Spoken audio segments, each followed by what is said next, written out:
اور اب کچھ خبریں تجارتی دنیا سے۔ صدر مملکت ڈاکٹر عارف علوی نے کہا ہے کہ ملک کی ترقی اور خوشحالی کو یقینی بنانے کے لیے زندگی کے ہر شعبے میں خواتین کو بااختیار بنانا ضروری ہے۔ صدر ڈاکٹر عارف علوی نے ایوان صدر میں لاہور چیمبر آف انڈسٹری کے ایک ایونٹ سے خطاب کرتے ہوئے کہا ہے کہ خواتین کو بااختیار بنانے میں لاہور چیمبر کے کردار کو سراہا۔ ڈاکٹر عارف علوی نے کہا ہے کہ LCCCI پہلا chamber of commerce and industry ہے جس نے کاروباری خواتین کے لیے ایوارڈز کا اہتمام کیا اور دیگر چیمبرز کو بھی خواتین کو بااختیار بنانے کے لیے ایسا ہی کردار ادا کرنا چاہیے۔ پاکستان میں تعینات امریکی سفیر ڈونلڈ بلوم کے 3 روزہ دورہ کراچی کا اعلامیہ جاری کر دیا گیا۔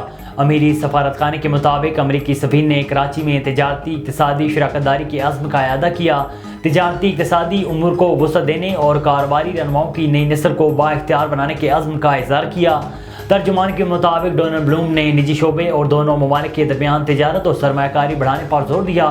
امریکی سفیر نے پاکستان میں امریکی کمپنیوں کی کاروباری سماجی ذمہ داری کی تعریف کی ہے۔ ٹیکسز اور تل میں کمی کے باعث سولر پینلز کی قیمت میں 60% تک کمی ہو گئی۔ رپورٹ کے مطابق 550 واٹ کے سولر پینل کی قیمت 43,000 روپے کم ہو گئی، جس کے بعد سولر پینل کی نئی قیمت 70,000 سے کم ہو کر 27,000 روپے ہو گئی ہے۔ اسی طرح 450 واٹ کے سولر پینل کی قیمت میں 24,000 روپے کی کمی ہوئی ہے، جبکہ 330 واٹ کا پینل 20,000 روپے میں فروخت ہو رہا ہے۔